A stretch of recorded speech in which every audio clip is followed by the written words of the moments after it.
Good afternoon, folks. Mickey here for Ashcan 2, better known as the Ashamed Canadian.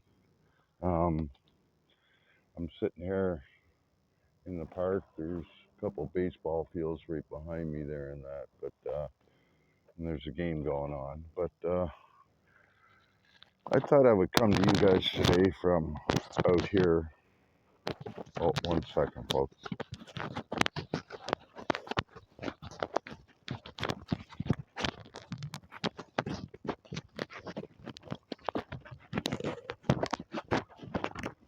So I thought I'd come out today, give you a shot from, that's Riverview right over there. Where'd it go?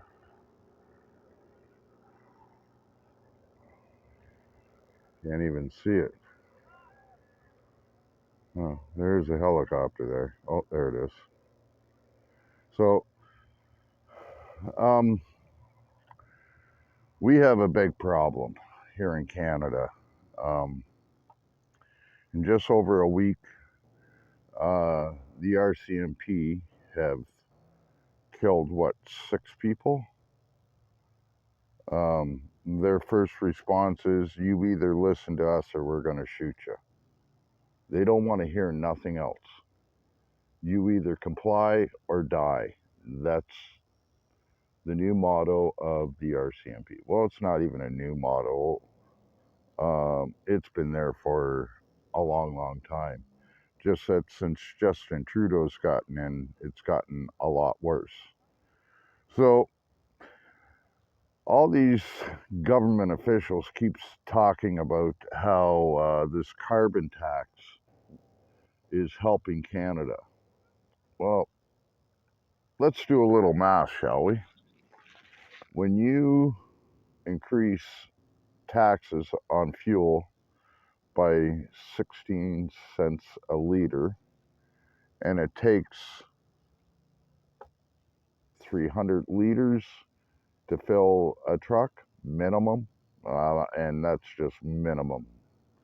I believe it's almost close to 1,000 liters to fill a diesel truck.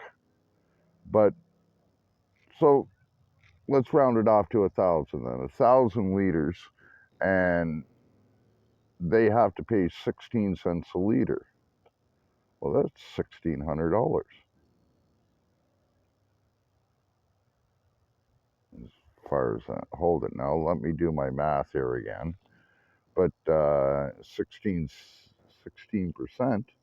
so 16 cents on the dollar. So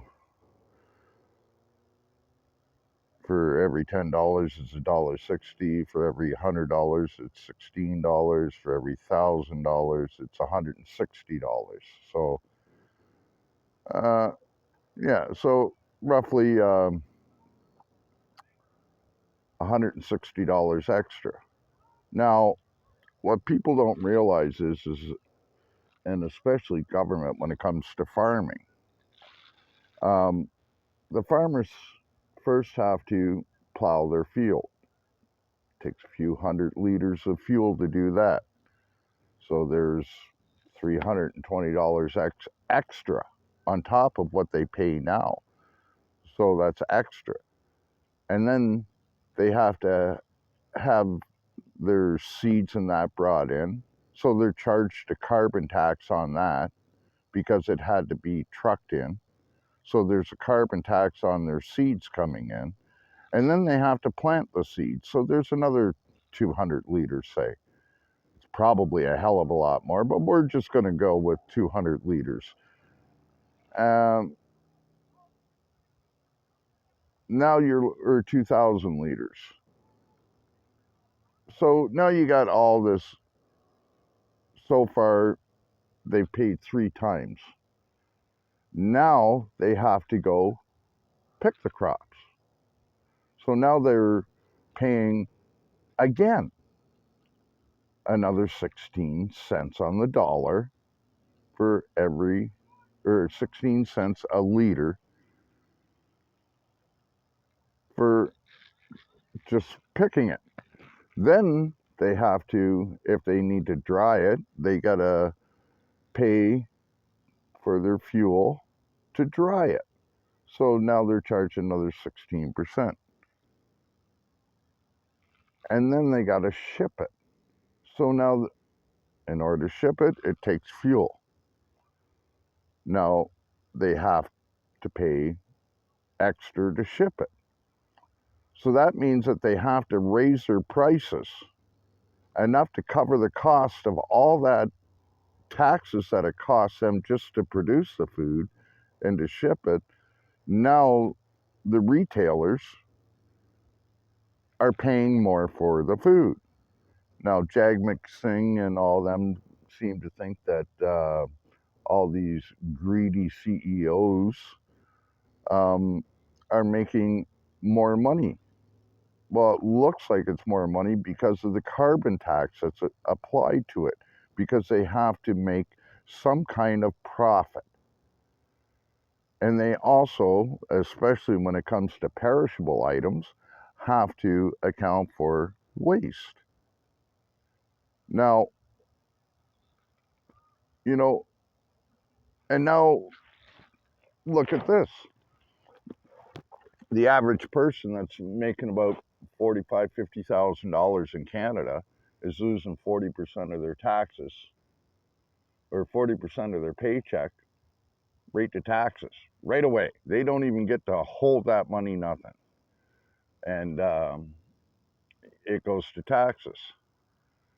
And then when they buy anything, or almost anything, they pay another 15% sales tax. So now we're up to 55%. Now, if they're a homeowner, which is next to impossible here in Canada, but if you're a homeowner, now you have to pay property taxes every year. So there's another tax that's being levied on. Do you know that the average Canadian that makes about $60,000 a year winds up with maybe 20,000, because 40,000 of it is going just to taxes? And then they wonder why nobody can afford daycare, why nobody can afford dental care.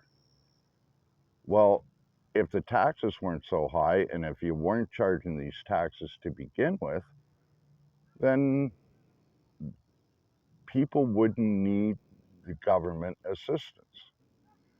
But what's this fucking Trudeau government doing? He's taxing us out of living. We have the highest homeless rate that I've ever seen in the 35 years of working in social services and shelters and that in Canada. Like, it's never been worse. Like, this is the highest when you have close to 2 million people that are either using shelters or living on the streets, and the government doesn't care. They say, suck it up and deal with it. But yet, they're living off of our money that we pay in taxes.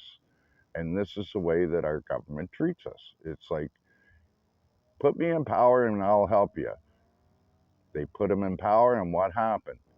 He hurt everybody. Like, this prime minister, and actually the whole Liberal party, should be in jail. Absolutely, for crimes against humanity. Um, the the so-called drug war that we got in Canada. Well, the cops can't do anything, and like, I'm don't like cops at all. Don't get me wrong. I fucking hate them. But there is a need for them sometimes. And when you get the same people over and over and over and over again committing crimes, and they just keep letting them out.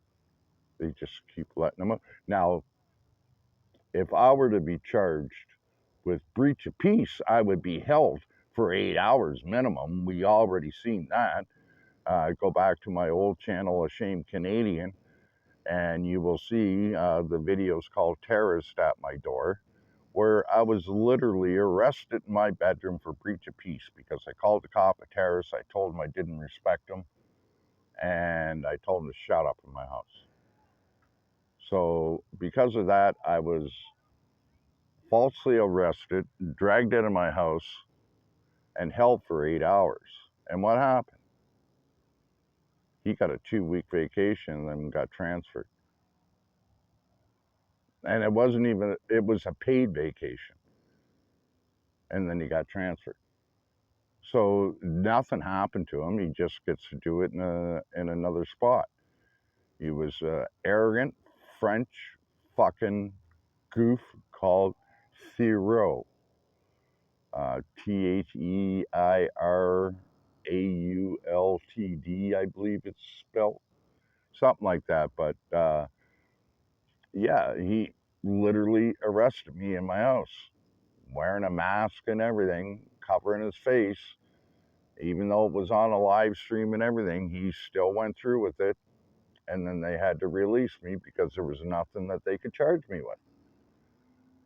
So this is just some of the things that are going on in this country. That this drug war, the United States, look at what's happening down there. They're trying to close the border and that. They're trying to curb the fentanyl and all the drugs coming over. But how can you stop it if you've got a country just to the north of them that says that, oh, well, in this province here, drugs are decriminalized under 2.5 grams. Well, that's just one province out of the 13 that we have here, 13 provinces and territories. But yet, because BC did it, the rest of Canada pretty much followed because there's nothing that they can do. So what did they do? They open up shooting galleries and allow them. So now we're spending hundreds of millions of dollars on drug abusers and that. Them giving them fucking drugs. They they have machines at the Kelowna Hospital, and I believe that there was another hospital right out front where you can just walk up to this vending machine and purchase for free all the stuff you need to do your drugs. You need a pipe, you need uh, needles, ties, cookers, anything like that. You get them from these vending machines for free. All you got to do is walk up and hit the button. Out it comes. Don't believe me? Check out YouTube and look at, I forget the person that did it. It was a lady that's part of a health organization that decided to videotape how easy it is for people to get it. And we're talking like anybody. A kid could go up and get anything they needed. Now, the drugs aren't there themselves, but, Justin Trudeau's got stores for those all over. Um, it really handcuffs the police when it comes to this because if you keep decriminalizing all these hard drugs, our country's fucked. All you're doing is playing into the hands of the cartel. I thought that's what we were trying to get rid of was the cartel. I thought we were trying to curb the drug abuse in this country. But when you actually, no, I don't know, what's the word I'm looking for? When you encourage it by giving them all the stuff that they need and the police can't do anything about it. Like I remember before marijuana was legal, that if you got caught with a roach, you were arrested and you were prosecuted. You get caught with an 8-ball now, and the cops go to their trunk and get your needles and pipes and that. Like, what kind of fucking logic is that? According to the Criminal Code of Canada, hard drugs are still illegal in Canada, 100%. But this minister of fucking justice here and the Attorney General of Canada, um, he just he just doesn't care. Our country's gone to shit. That's why we need a guy like Pierre Poilievre. He's the closest to Trump in Canada that we can get. He's common sense, um, and no bullshit. You know, he wants to lower taxes in Canada. He wants to be able to make it so that people can go to school and they're not hungry. You know, Trudeau announces all these um, school food programs and that, uh, but no food actually gets to them. They spend millions, hundreds, I think it was 400 million or something in 1 year, and not one dime of it went to food. It all went to bureaucracy that the government created. You know, since he's been in power, we've hired over 100,000 new federal employees, and yet shit is getting slower. So, what do we do here, folks? Like, this is getting absolutely ridiculous. People can't even afford to, go to the dollar store anymore. They're afraid to go to Sobeys or that because of the prices of food. Like, I was just walking through the grocery store the other day, $9.99 for a jar of peanut butter. You know, $16 for a no-name can of coffee, uh, for the perk coffee. Uh, $8.99 for no-name instant coffee, which is 150 grams, which is fuck all, really. You know, it, your average loaf of bread is over 350. Milk is like a commodity here. It's set one price. I think it's $8 or $9 for a gallon of milk in this province. So that would be 3.78 liters for the Canadians, but a gallon. Um, well, here in Canada, they call a 4 liter bag of milk or a jug of milk, and it's like $9, $10 for a jug of milk. You know, it's $7 for a box of groceries or a box of cereal. Um, it's $3.99 a pound for tomatoes. It's just ridiculous, and yet most of the produce that we get doesn't even come from Canada. It comes from Mexico and the United States, where there is no carbon tax, so they're able to produce it so much cheaper. When you have to spend an extra $10,000 a season just in fuel extra, how are they supposed to make it up? They have to jack up their prices. So that means that the public pays. Reduce the taxes, take that tax off, maybe give farmers a tax break, give them a tax exemption card that when they go fill up or when they have fuel delivered, that they show this discount card and they get 25 cents a liter off. That would help immensely right there, just to get the country back and growing again. Because right now, farms are shutting down because they can't afford to operate. It's too much on overhead because of taxes. Now, remember, they're paying all those farm taxes and that, and then they got to pay personal taxes. So they're paying again because they're probably making $50,000, $60,000 a year, which is not much for a farmer. They're losing 40% of it right away to federal taxes. And I can't seem to get that plane.